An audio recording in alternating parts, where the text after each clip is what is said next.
సమయంలో ప్రేమ బిడ్డలారా, నువ్వు ఏ స్థలంలో ఉన్నప్పుడు కూడా, నువ్వు ఏ యొక్క గృహంలో ఉన్నప్పుడు కూడా, ఒకవేళ ఇంటి పనులు అవ్వలేదా, అవ్వపోయినప్పుడు కూడా నీ పనులు అక్కడ పెట్టి ఏం చేయాలండి? ఏం చేయాలి? ప్రభు పాదాల దగ్గర రావాలి. దేవునికి స్తోత్రం. మరి యొక్క సమయంలో, ఎందుకంటే లోకాసన పనులు ఏమండి, వంట పనులని, ఇంటి పనులని, ఏ పనులైనా మరి ఎప్పుడు కూడా నిత్యము ఉండేవే. కానీ దేవుని వాక్యం మాత్రము, ఆయన మాటలు మళ్ళా బోధించినప్పుడు ఆ వాక్యం దాటిపోతే మళ్ళా వచ్చిందండి? రానే రాదు. దేవునికి స్తోత్రం. మరి యొక్క సమయంలో వాక్యాన్ని మనము అనుసరించి నడుద్దాం. ఎందుకంటే ఈ యొక్క సమయంలో మన మధ్య మరి జరుగుతున్న వచ్చి కొద్దిసేపు దేవుని వాక్యాన్ని మనకు వినిపిస్తారు. శ్రద్ధగా విందాం.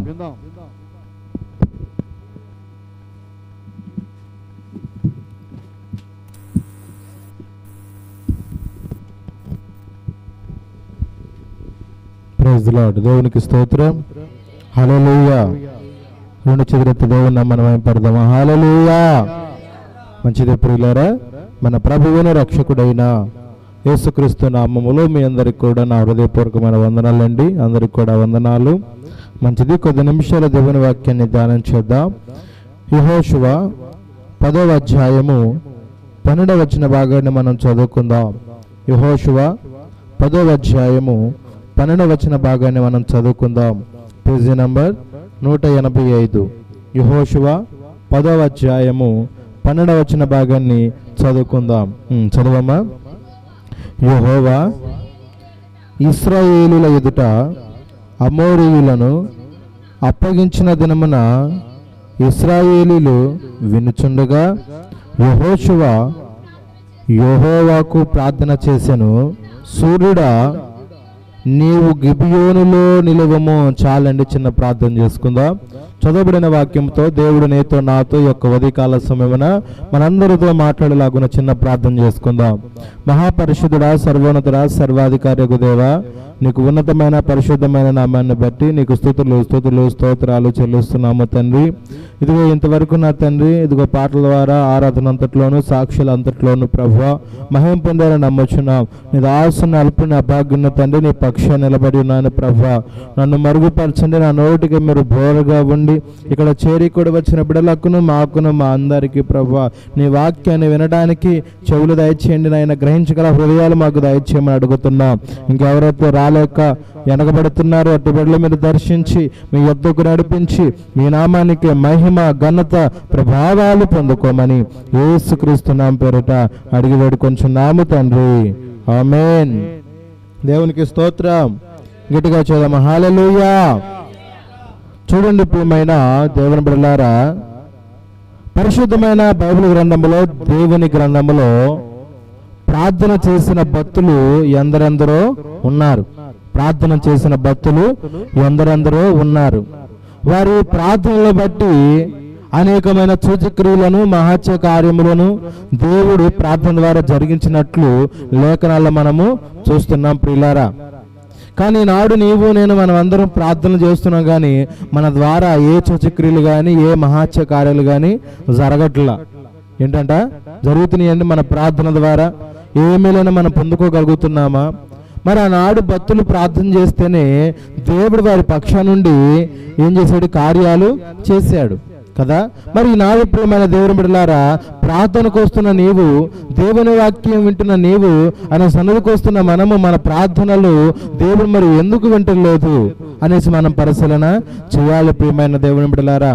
ఈ సమయంలో చాలా మంది నేను ఎంత ప్రార్థన చేసినా కూడా నాకు అవమానమే కలుగుతుంది, నన్ను అవమానించే వాళ్ళు అవమానిస్తూనే ఉన్నారు, నన్ను శోధించే వాళ్ళు శోధిస్తూనే ఉన్నారు, నన్ను బాధపరిచేవారు బాధపరుస్తూనే ఉన్నారు, నన్ను హింసించేవారు నన్ను హింసిస్తూనే ఉన్నారు, నన్ను తక్కువగా మాట్లాడేవారు తక్కువగా మాట్లాడుతూనే ఉన్నారు అని అనుకుంటూ వారు లోపల వేదన చెందేవారిగా, బాధ చెందేవారిగా ఉంటున్నారు. అయితే ఈ యొక్క ఉదయకాల సమయం నీతో దేవుడు చెప్తున్నాడు, నీకంటూ ఒక రోజును దేవుడు ఇవ్వబోతున్నాడు. దేవునికి స్తోత్రం. ఎక్కడైతే నువ్వు అవమానం పొందావో అక్కడే దేవుడు నీకు ఘనతగా చేయబోతున్నాడు. నమ్మిన వారి బిగ్గరగా స్తోత్రం చెప్దాం. హల్లెలూయా. ఎప్పుడు చేస్తాడు ప్రియమైన దేవుని బిడ్డలారా అని మీరు ఆలోచన చేయవచ్చు.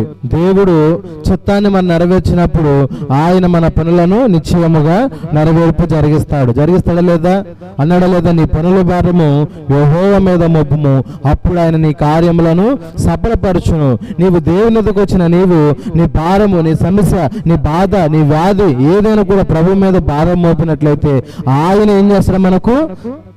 మనకు పరిష్కారమును చూపుతాడు. ఆయన మన పాపములకు మనకు విముక్తిని కలగజేయచాడనేసి లేఖనాల ద్వారా మనం స్పష్టంగా తెలుసుకోవచ్చు. కనుక ప్రియులారా, ఈ సమయంలో మరి దేవుడు సృజించిన సృష్టి అంతా కూడా ఒక ప్రార్థనకే లోబడేదట. దేవునికి స్తోత్రం. ప్రభువు సమస్తాన్ని సృజించాడు. ఈ లోకంలో ఉన్న మన కళ్ళకు కనపడే ప్రతి ప్రకృతిలో ఉన్న ప్రతి జీవ జలరాశులను కావచ్చు, చెట్లు చాములైనా కావచ్చు, లేదా అనేక రకరకాల వైగారాలు ఏమైనా కానీ ప్రియులారా, వాటన్నిటిని కూడా స్వాధీనపరిచే శక్తి దేనికి ఉందా అంటే ఒక ప్రార్థనకే ఉంది. దేవునికి స్తోత్రం. అమ్మ దేనికి ఉందమ్మ తేజ గారు? ఒక ప్రార్థనకే ఉంది. ప్రార్థన ద్వారా ఎన్నో మహత్య కార్యాలు చూడవచ్చు. ప్రార్థన ద్వారా అడుగంటిన మన జీవితాలు కూడా మధురముగా మార్చేది కూడా ప్రార్థనే. ఈ ప్రార్థన అంటేనే మనం అడంగా ఉన్నప్పుడు, ఈ ప్రార్థన అంటే మనం కోపం తెచ్చుకున్నప్పుడు, ఈ ప్రార్థన అంటే మనం అసహించుకున్నప్పుడు ఏ రీతిగా ఎట్లు మనం మేలు పొందగలుగుతాం అన్నది ఈ పరిశీలన చేయాలి. అదవుతున్న ప్రియులారా, అందుకని ఇక్కడ ఒక భక్తుడు మీకు పరిచయం చేయొచ్చు నా ప్రియులారా. చూడండి, యెహోషువలో 10వ అధ్యాయం 12వ వచనంలో రాయబడిన మాటను మనం చదివితే అక్కడ యెహోవా ఇశ్రాయేలు ఎదుట అమోరీలను అప్పగించిన దినము. దేవునికి స్తోత్రం. అది ఏ దినమంట? శత్రువులు ఇశ్రాయేలు కాలు వద్దకు వచ్చిన దినము. దేవునికి స్తోత్రం. ఈ రోజున ఈ మాట ఎందుకు చెప్తున్నానంటే, చాలా మనుషుల చేత, అయ్యవాళ్ళ చేత కావచ్చు, రథ సంబంధులు కావచ్చు, స్నేహితుల చేత కావచ్చు, అనేక హింసలు పొందుతారు కదా, అనేకమైన మాటలు అనుభవిస్తూ ఉంటాం కదా, చేయని నేరానికి చేసేవని అనిపించుకుంటాం కదా. అటు నిందలకు ఒక రోజు అన్నది ఉన్నది. దేవునికి స్తోత్రం. పిల్లారా, ఉందా లేదా? ఆ రోజు కొరకు మనము ఎదురు చూపుతూ నిరీక్షణతో ఉండాలి. కానీ ఈ రోజున ఆ ఎదురు చూపే విధానం మనలో కానరాట్లా కానొస్తుందండి. ఈరోజు ప్రార్థన చేస్తే ఇప్పుడే చెప్పాలా, జరగాలి. అలాంటి భక్తులు అండి మనము. అలాంటి భక్తులు మనము కానే కాదు. కొందరు ఇప్పుడే వస్తారండి, ఈ రోజే పరిచయం అవుతారు దేవునికి, ఈ రోజు దేవుని వాక్యం నమ్ముతారు, దేవుని సన్నిధికి వస్తారు, ప్రార్థన చేస్తారంట, అది కార్యము జరిగిపోవాలంట, ఆ హాస్పిటల్ ఉన్న వ్యక్తి బాగుపడాలంట, వీళ్ళు బాగుపడాలంట. దేవుడు బాగు చేస్తాడు, కానీ దానికి తగిన సమయం ఉన్నది. ప్రతిదానికి ఏం కలదన్నాడమ్మా? సమయము కలదన్నాడు. అర్థమవుతుందా? ఈరోజు నీవు ఒక ఉద్యోగం కొరకు అప్లికేషన్ పెట్టావు, అంతేగాని అప్లికేషన్ పెట్టండి నీకు ఉద్యోగం వచ్చిందండి? రాదు కదా. అప్లికేషన్ పెట్టి కూడా కొన్ని నెలల తరబడి కూడా అట్లే ఆగిపోతాయి. ఎందుకని? అయిపోయి అధికారులకి చేరలేదు. చేరితే వారు ఏం చేస్తారు? నీ క్వాలిఫికేషన్ బట్టి నువ్వు దానికి అర్హుడువా అనర్హుడువా అని చూసి రిజెక్ట్ చేయడమో లేదా దాన్ని యాక్టివేట్ చేయడమో చేస్తూ ఉంటారు కదా. అలాంటప్పుడు నీ ప్రార్థన కూడా దేవుడు వినాలంటే నీలో ఒక క్వాలిఫికేషన్ ఉండాలి, మంచి లక్షణాలు నీలో ఉండాలి. మన హృదయమే మోసకరమైనది, మన హృదయమే పాపకరమైనది, మన హృదయమే దేవుడికి హేయకరమైనది అయినప్పుడు కూడా మన ప్రార్థన వినాలనుకుంటాడు. కానీ నీలో ఒక క్వాలిఫికేషన్ దేవుడు చూస్తూ ఉంటాడు. నువ్వు ఎలా ఉన్నావు, నీ హృదయము దేవుని ఎదుట ఎలా ఉన్నది, సంఘములు ఎలా ఉన్నది, సమాజంలో నీ హృదయము ఎలా ఉన్నదని ప్రభు ఏం చేస్తాడు? పరీక్షిస్తాడు. దేవునికి స్తోత్రం. పరీక్షిస్తాడా లేదండి? అబ్రహాముని దేవుడు ఏం చేశాడు? పరీక్షించాడు. పరీక్షలో అతను ఏం చేశాడు? నెగ్గాడు. అంతేకాదు అతడు ఏం చేశాడు? విశ్వాసులకు తండ్రిగా మార్చబడ్డాడని మనందరికి కూడా తెలుసు. దేవునికి స్తోత్రం. కనుక ప్రియులారా, మరి సాధారణంగా మనం చేసే ప్రయత్నాలకి ఏమన్నా ఇందాక ఉద్యోగం గురించి విన్నాం, అతను పెట్టే అప్లికేషన్ బట్టే తర్వాత అది అప్రూవ్ అయ్యి మరి అధికారులు, పై అధికారులు కావచ్చు, హెడ్ మాస్టర్లు కావచ్చు చూసి అతన్ని ఎన్నిక చేస్తారు. లేకపోతే మరి చేయక ఇతని క్వాలిఫికేషన్ బాగాలేదు, ఇతనికి మార్కులు లేవు, ఆ సబ్జెక్టులు సరిగ్గా పాస్ అవ్వలేదు అని ఏం చేస్తారు? రిజెక్ట్ చేస్తారు కదా. అలాగే నువ్వు చేస్తున్న ప్రార్థన దేవునికు వెళుతున్నప్పుడు, నువ్వు చేస్తున్న ప్రార్థన అని వింటున్నప్పుడు నీ ప్రార్థనకు జవాబు రావట్లేదు అంటే, మీరు కాచిన కన్నీరుకు విడుదల రావట్లేదు అంటే గల కారణం ఏంటి? నీవు పరీక్షింపబడుతున్నావు. దేవునికి స్తోత్రం. ఏం చేయబడుతున్నావు? పరీక్షించబడుతున్నావు. ఆ పరీక్షలో నీకేం కావాలి? చెప్పాలి. ఏం కావాలి? ఒక పిల్లవాడు పరీక్ష రాశాడు, అతడు దేని కొరకు ఎదురు చూస్తాడు? మంచి రిజల్ట్స్ కోసం ఎదురు చూస్తాడు. నేను పాస్ మార్కులతో రావాలి, లేదా నా తల్లి నన్ను అవమానించవచ్చు, నా తల్లిదండ్రులైన వారు, నా స్నేహితులైన వారు నన్ను అవమానించవచ్చు, లేదా నా స్నేహితులు, నేను నమ్మిన నా ప్రాణ స్నేహితులైనా కావచ్చు, నన్ను గేలి చేస్తారు, కనుక అలా రాకూడదు అనే ఉద్దేశంతో ఆ పిల్లవాడు ఏం చేస్తాడు, నేను పాస్ అవుతాను ఒక గట్టి నమ్మకంతో. అయ్యేదో అవున్న తర్వాత సంగతి, కానీ అతను కలపడే ఒక విధానం ఏంటి, నేను పాసు అవుతాను, నేను ఈ యొక్క ఎగ్జామ్లో నేను తప్పక విజయాన్ని సాధిస్తానని ఏ రీతిగా ఉన్నాడో అదే రీతిగా ప్రియులారా ప్రార్థన చేస్తున్న నీవు అదే రీతిగా ఎలా ఉండాలి, విశ్వాసముతో ఉండాలి, అదే గట్టి నమ్మకముతో ఉండాలి. ఈనాడు ఆ నమ్మకము లేదు కనుక అలా మనము ఉండకూడదు. కనుక ఈ యొక్క ఉదయకాల సమయం మీతో చెప్తున్న మాట ఏంటంటే, ఒకానొక దినం మనకు కూడా వచ్చింది, నిన్ను అవమానపరిచిన వారు నీ కాళ్ళ దగ్గరకు వచ్చే రోజు దేవుడు ఏర్పాటు చేసి ఉన్నాడు. నిన్ను ఎవరైతే గేలి చేసి మాట్లాడారో, ఎవరైతే నిన్ను కించపరిచి మాట్లాడారో, నీ స్నేహితులైనా, నీ ఉద్యోగికులైనా, నీ అధికారులైనా, ఎవరైతే నీ విషయంలో కించపరిచి నిన్ను గాయం చేసే రీతిగా మాట్లాడారో వారందరిని కూడా దేవుడు నీ కాళ్ళ యొద్దకు నడిపించబోతున్నాడు. హల్లెలూయా అన్నాడు కదండి. ఏమన్నాడు దావీదు, నా శత్రువులను నా కాళ్ళ క్రిందకు నడిపిస్తావని భక్తుడు అంటాడు ఒక చోట. అదే రీతిగా శత్రువుల ఎదుట నాకు నీవు భోజనము సిద్ధపరుస్తావని కూడా దావీదు కీర్తన 23వ అధ్యాయంలో కూడా మనము చూడగలుగుతాం. కానీ ప్రియులారా అదే రోజట యెహోషువకు వచ్చేసింది. దేవునికి స్తోత్రం. ఆ ఒకే ఒక్క రోజు ఎవరికి వచ్చేసింది, యెహోషువకి వచ్చింది. తన జీవితంలో మలుపు తిరిగిన రోజు అది, తన జీవితాలలో మలుపు తిరిగిన రోజు. ఒకప్పుడు ఇతడు ప్రవక్తే, మోషే కింద పరిచయం చేసిన వ్యక్తే. ఎవరు, యెహోషువ, నూను కుమారుడైన యెహోషువ. ఓకే, అతడు మరి పరిచయం చేశాడు, తన తనంతరం ముగించబడింది. తన ఆత్మీయ తండ్రి మోషే యొక్క తనంతరము ముగించబడిన తర్వాత అతడు నడిపించిన సైన్యం అంతా, అతడు నడిపించిన ప్రజా సమూహం అంతా కూడా ఎవరి మీద భారం మోపబడింది, యెహోషువ మీద మోపబడింది. పోనీ యెహోషువ మీద మోపబడినా బాగానే ఉంది, కానీ వినేనాథుడు మాత్రం ఎవడు కూడా కానరాలేదు.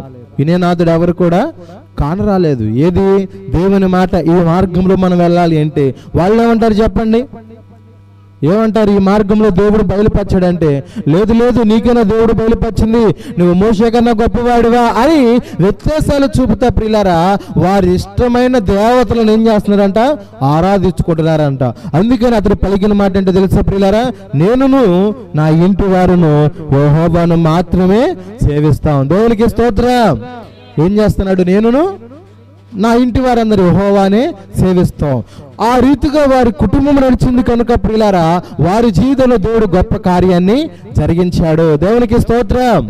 ఇక్కడ మరి ఆ యెహోషువ దైవజనుడిని ఎవరైతే అవమానపరిచి కించపరిచి మాట్లాడి, నువ్వు మోషే కన్నా గొప్పవాడువా, దేవుడు మాతో పలకలేదా, నీ మాట మేము వినాలా, నిష్టం చెప్పిన మార్గం మేము నడవాలా, అది కుదరదు అనుకున్నారు. సరేరా బాబా మీ ఇష్టం, మీరు ఏ దేవతను పూజ చేస్తారో మీ చేతులకు అప్పచెబుతున్నా, మీ ఇష్టం వచ్చింది మీరు చేసుకోండి, నేను మాత్రమైతే నా ఆత్మ తండ్రి చెప్పిన దేవుణ్ణి, నాతో మాట్లాడిన దేవుణ్ణి మాత్రమే నేను చెప్పాలా, సేవిస్తాను. ఇక ఏ దేవుని నేను మొక్కను అనేసి ఒక తీర్మానము కుటుంబంతో కూడా తీసుకుంది. ఈనాడు ప్రియమైన దేవుని బిడ్డలారా తీర్మానం మనం తీసుకున్నాం, కానీ దేవుని సందుకు వచ్చిన వారు మాత్రమే తీసుకుంటున్నారు, కానీ కుటుంబంగా కలిసి తీసుకునే విధానం కనబడుతుందండి. ఇప్పుడు ప్రార్థన ఇవ్వచ్చు, నిజంగా దైవజనుడు వాక్యం ద్వారా మాట్లాడినట్లుగా నేను ఈ రోజు తీర్మానించుకున్నా నీవు అనుకుంటున్నావు, కానీ ఇళ్ళ దగ్గర నీ భర్త అనుకోలేకపోతున్నాడు, నీ భార్య అనుకోలేకపోతుంది. ఎందుకనంటే వారు దేవుని ఎదుకు రావట్లేదు. అందుకని మనము అనగారిపోయిన అప్పులలో ఉంటున్నాం. ఏమండి, తీసేసిన తుప్పు పట్టిన ఇనుప పాత్రలో మనము ఉంటున్నాం అనే విషయం మీరు జ్ఞాపకం చేసుకోండి. అలాంటి వేళలో మీరు చేయాల్సిన పని ఏంటో తెలుసా, ప్రార్థన చేయాలి. ఎవరైతే దేవుని ఎదుకు రావట్లేదో, ఎవరైతే దేవుని వాక్యం వినట్లేదో, ఎవరైతే ఆయన మాటను అంగీకరించట్లేదో వారి నిమిత్తం నువ్వు దేవుని సన్నిధికి వచ్చి ఏం చేయాలంట, ప్రార్థన చేయాలి. అలా ప్రార్థించినప్పుడు నిశ్చయంగా మనము పరిష్కారమును దేవుడు మనకు చూపుతాడు. దేవునికి స్తోత్రం. చూడండి అక్కడ ఏమన్నాడు, యెహోవా ఇశ్రాయేలు ఎదుట అమోరీలను అప్పగించిన దినము. ఇశ్రాయేలుకి ఎవరిని అప్పగించాడంటే అండి చెప్పాలి, అమోరీలను అప్పగించిన దినమది. శత్రువులను మరి ఇశ్రాయేలు కాళ్ళ క్రిందకు నడిపించిన దినమది. వారు ఎంతో ప్రాకులాడారు, శత్రువుల చేత ఎన్నో అవమానాలు, ఎన్నో ఆటంకాలు వారు అనుభవించారు కదా. అలాంటి వేళలో ప్రియులారా దేవుడు వారికి ఒక అవకాశాన్ని ఇచ్చాడు. దేవునికి స్తోత్రం.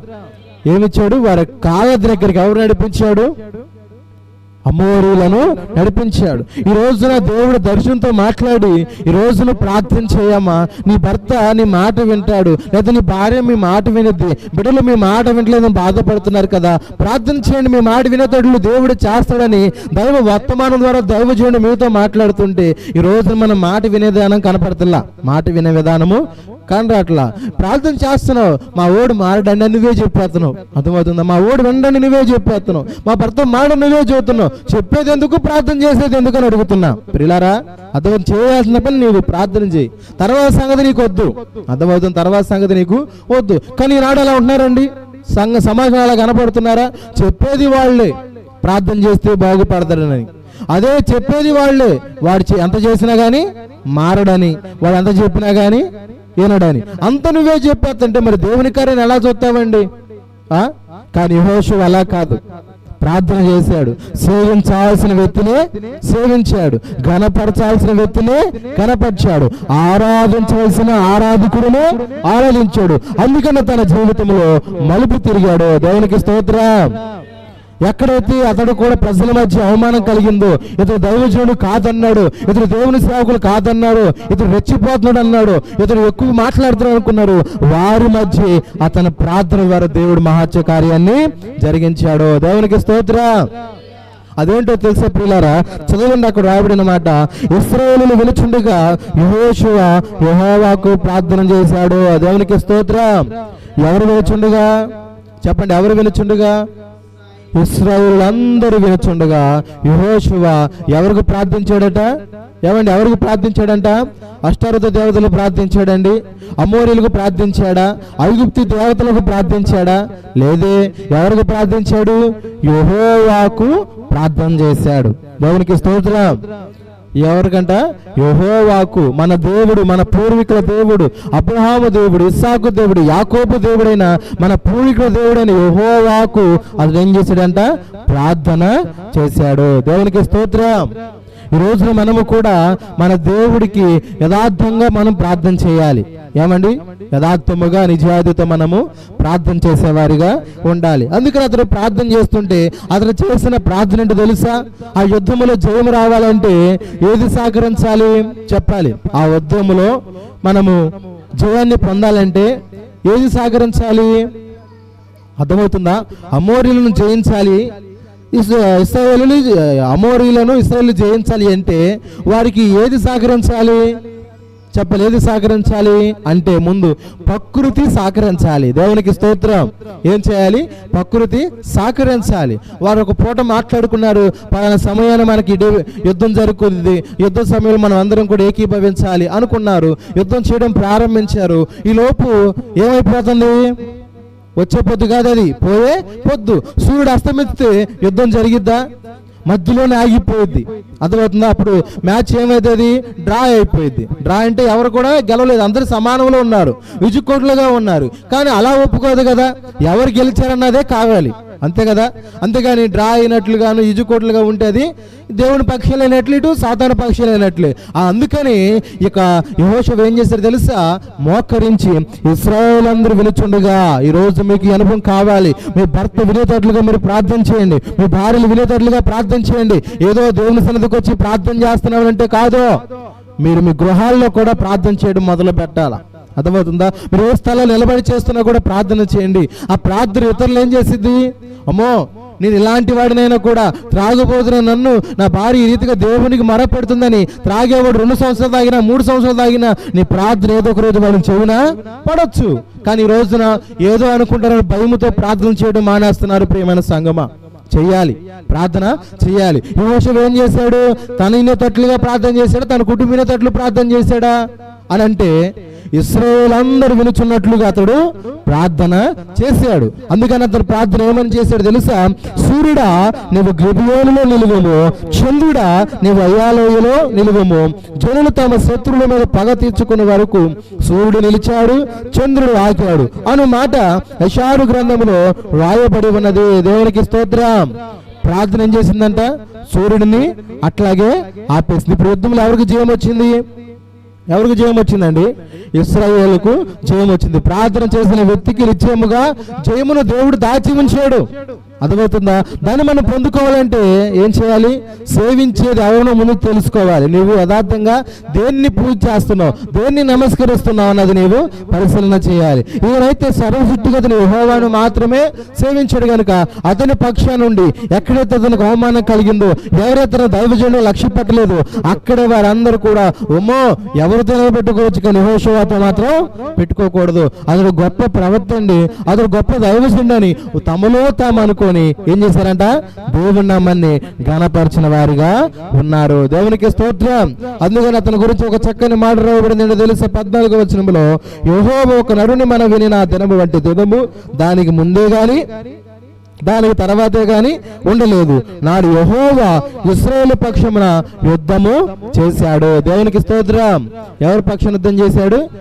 ఇశ్రాయేలు పక్షాన యుద్ధము చేశాడు. ప్రార్థన చేయి, యుద్ధము ఆయనదే. అర్థమవుతుందా? దావీదుకు యుద్ధము యెహోవాదే. జయమసలు నాది కానే కాదు అన్నాడు భక్తుడు. జయమసలు నాది కానే కాదు, జయమసలు నాది కానే కాదు, యేసయ్య నా పక్షమున జయమిచ్చినాడు, యేసయ్య నా పక్షమున జయమిచ్చినాడు.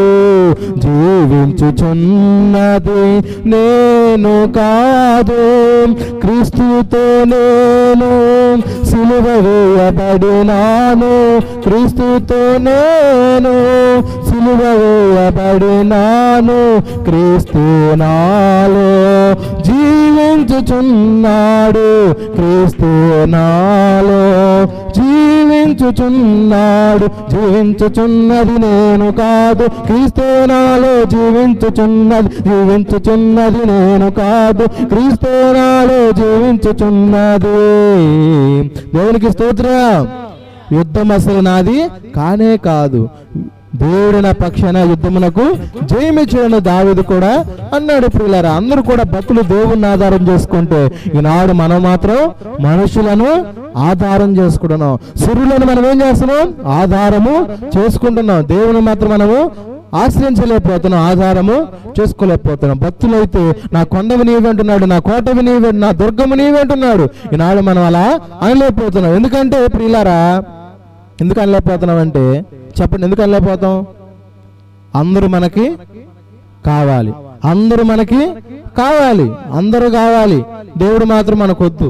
శ్రమల్లో మాత్రం మనుషులు వద్దు, దేవుడే కావాలి. ఎందుకంటే శ్రమల్లో మనుషుడు ఏ ఒక్కడు పక్కన నిలబడతాడా? నిలబడ్డా కాబట్టి అప్పుడు ఎవరు కావాలి?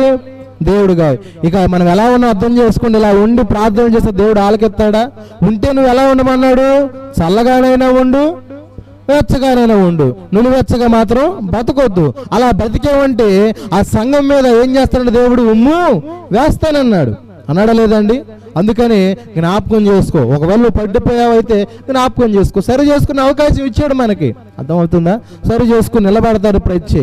అటు ఆళ్ళు కావాలి, ఇటు దేవుడు కావాలంటే మన ప్రయాణం ఎలా ఉండుద్ది? రెండు పడవ మీద కాలేసిన వ్యక్తి ప్రయాణం చేయగలుగుతాడా? మధ్యలోనే పడిపోతాడు. అలాగే నీ వ్యక్తిగత జీవితం దయచేసి అలా ఉండకూడదని దేవుని వాక్యం మనందరితో మాట్లాడుతుంది. ఇంకా ముందుకు పోతే ప్రియులారా, సూర్యుడును దేవుడు మరి ఏ రీతిగా ఆపాడు, ఏ రీతిగా చేశాడు అనే విషయాలు కూడా కొన్ని చోట్ల మరి ప్రకృతి ఆయన మాటలు విన్నట్లు కూడా లేఖనాల్లో మనము చూస్తున్నాం. కనుక ఈ ఉదయకాల సమయంలో దేవుని చిత్తమైతే సూర్యుడు ఏం చేశాడు, ఎవరి మాట విన్నాడు అనేది ఇక్కడ దేవుని మాట విన్నాడు, ప్రార్థన ద్వారా ఆలకించినట్లు చూసాం. ఇంకా యోబు గ్రంథంలో కూడా దేవుడు ఆజ్ఞాపిస్తే ఆగిద్దంట, కదలమంటే కదిలిద్దని ఉంది. అలా ఇంకా చెప్పుకుంటూ పోతే మరి సూర్యుడు చంద్ర నక్షత్రం గురించి కూడా దేవుడు చక్కగా మాట్లాడు. ఇంతకు నేను అడుగుతున్న మాట ఏంటంటే, ప్రకృతి ఆయన మాట వింటుంది, కానీ మనిషి అని నీవు ఆయన మాట వింటున్నావు అన్నది ప్రశ్న. అర్థమవుతుందా? ప్రకృతి ఆయన మాట వింటుంది, ఆకాశంలో దేవుని మాటలు వింటున్నవి, సర్వలోక మానవ ప్రపంచమంతా కూడా ఆయన మాట వింటుంది. కానీ జ్ఞానం కలిగిన నీవు, ఆయనే చెప్పాడు, పుచ్చుకుల కంటే మీరు శ్రేష్ఠులు కారా, కాకుల కంటే మీరు గొప్పవారు కారా అన్నాడు. అంటే మనకి ఎంత గొప్ప జ్ఞానం జ్ఞానాన్ని ఇచ్చాడు, అయినాక నా జ్ఞానం ఉపయోగపడిందా? లేనే లేదు. అర్థం చేసుకోండి, సృష్టికున్నంత లోబడే విధానం మనిషికి లేదు. అందుకని మన ప్రార్థన దేవుడు ఆలకించలేకపోతున్నాడు. యెహోషువ వలె మనము కూడా నిజమైన దేవుణ్ణి ఆరాధిస్తున్నాం కనుక అట్టి రీతిగా నమ్మకంతో మనమందరం కూడా ప్రార్థించేవారుగా ఉంటే ప్రార్థన ద్వారా ఏదైతే ఆగిపోయినాయో, ఏ కార్యాలైతే ఆగిపోయినాయో, ఎవరు కుటుంబాల్లో పతనం అయిపోయినాయో, ఎవరు మేము మాట వింటలేదో వారందరూ కూడా ప్రార్థన ద్వారా మార్పు చెందుదురు గాక. ఆమేన్. ప్రార్థన చేసుకుందాం. ఈ గొప్ప సందేశాన్ని దేవుడు వెనుకలో దీవించి మిమ్మల్ని అందరినీ కూడా ఆశీర్వదించును గాక. ఆమె చిన్న ప్రార్థన చేసుకుందాం. మహాపరిశుద్ధుడా, సర్వోన్నతుడా, సర్వాధికారి దేవా, నీ ఉన్నతమైన పరిశుద్ధమైన నామాన్ని బట్టి నీకు వందనాలు చెల్లిస్తున్నాం ప్రభువా. ఈ రోజున నా తండ్రి ఇదిగో ప్రార్థన ద్వారా ప్రకృతిని అయ్యా, సూర్యుని ఆపిన చంద్రుని ఆపిన ఒక వ్యక్తిని మాకు పరిచయం చేశారయ్యా. యెహోషువ ఆ రీతిగా సూచక్రియలు గల కారణం ఏంటంటే ఇదిగో నిన్నే సేవించాడయ్యా, ఇతరుల మాటలు నమ్మలేదయ్యా. ఈ రోజు నీ వద్దకు వస్తూనే నాయన చాలా మంది నాయన అతను చెప్పిన అటు వెళ్తున్నారు ఇటు వెళ్తున్నారు కానీ స్థిరంగా ఒక చోట నిలబడలేని భక్తుల్లాగుంటున్నారయ్యా. ఆ రీతికి ఎవరు నిలబడిన యుద్ధయ్యా, ఎందుకంటే నీ మార్గములో క్రీస్తు బండ మీద వారి పునాదులు ఉంటే వారు గాయాలు వచ్చినా, శ్రమలు వచ్చినా, సూటుపోటు మాటలు వచ్చినా కానీ నిలబడగలుగుతారన్నావు కదా. ఆ రీతిగా మీరు నిలబెట్టమని అడుగుతున్నానయ్యా. విన్న మాటలు వ్యర్థంగా పోనీయకుండా ప్రతి ఒక్క బిడ్డల హృదయాల్లో నీరు కట్టి ఫలించదట్లు కృప చూపమని అడుగుతున్నానయ్యా. ఈ లైవ్ ద్వారా నీ మాటలు విన్న బిడ్డలు కూడా మీరు దీవించమని అడుగుతున్నానయ్యా. ఇదిగోనైనా యెహోషువ వలె మేము కూడా ప్రార్థన చేసే కృపావరణ మా అందరికి దయచేయమని యేసుక్రీస్తు నామమున పేరిట అడిగి వేడుకొంచున్నాము మా తండ్రి. ఆమేన్. అందరికి వందనాలమ్మా, అందరికి వందనాలు.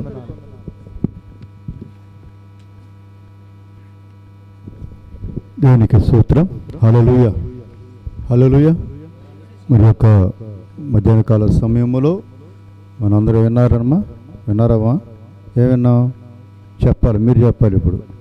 ఇప్పుడు దాకా ఎవరు చెప్పారు? ఇప్పుడు దాకా ఎవరు చెప్పారు? ఇప్పుడు దాకా ఎవరు చెప్పారమ్మా? అయ్యో యేసయ్యా, ఇప్పుడు దాకా దేవుని దాసుల ద్వారా విన్నాం. ఇప్పుడు మీరు చెప్పాలా, ఏం విన్నాం? ఏం చేస్తే విజయం వచ్చింది, ఏం చేస్తే కార్యం జరిగిద్ది? ప్రార్థన వలనే కార్యం, ప్రార్థన వల్లే విజయం. ప్రార్థనే ఒక ఆయుధం. ఇప్పుడు ఏం పట్టుకోవాలి? ఇప్పుడు మనం ఏం పట్టుకోవాలండి? ఆయుధం పట్టుకోవాలా? కలుపు తీయాలంటే ఏం చేయాలి? ఆయుధం పట్టుకోవాలా? కోత కోయాలంటే ఆయుధం పట్టుకోవాలా? ఏమండి? ఇంకా ఏదైనా పనులు చేయాలంటే ఏ కాయ కొయ్యాలన్నా ఆయుధం అనేది కావాలి. ఇప్పుడు ఈ ఆయుధం లేకపోతే ఏమైంది? ప్రార్థన ఆయుధం లేకపోతే ఏమైంది? సాతానుడు ఫిర్యాద చేస్తాడు, సాతానుడు వచ్చి కూర్చుంటాడు అనమాట. ఇప్పుడు సాతాన్ని కూడా జయించాలంటే ఇప్పుడు మనకేం కావాలి? ఆయుధము కావాలి. ఇప్పుడు యెహోషువ ఏం పట్టాడు? ఆయుధాన్ని పట్టాడు. ఈ ఆయుధం వల్ల ఎవరు జయించారు? ఎవరిని జయించాడు? సాతాన్ని జయించాడు. దేవునికి స్తోత్రం. సాతాన్ని జయించాడు ఆయుధం వల్ల. అలాగే ఈ మధ్యాహ్న కాల సమయంలో ప్రేమని బిడ్డలారా, మన అందరూ కూడా ఏం జయించాలి? సాతాన్ని జయించాలంటే ముఖ్యంగా ఆయుధం పట్టుకునేవారుగా ఉండాలి. ఏ ఆయుధం అంటే ప్రార్థన ఆయుధం ప్రతి ఒక్కరు కూడా అవసరము. దేవునికి స్తోత్రం. మరి దేవుడి చిత్తమైతే మరొకసారి చెప్పుకుందాము. సమయంలో మరి అందరూ కూడా ఒకరొకరు లేచి క్షమాపణ అడుగుదాం.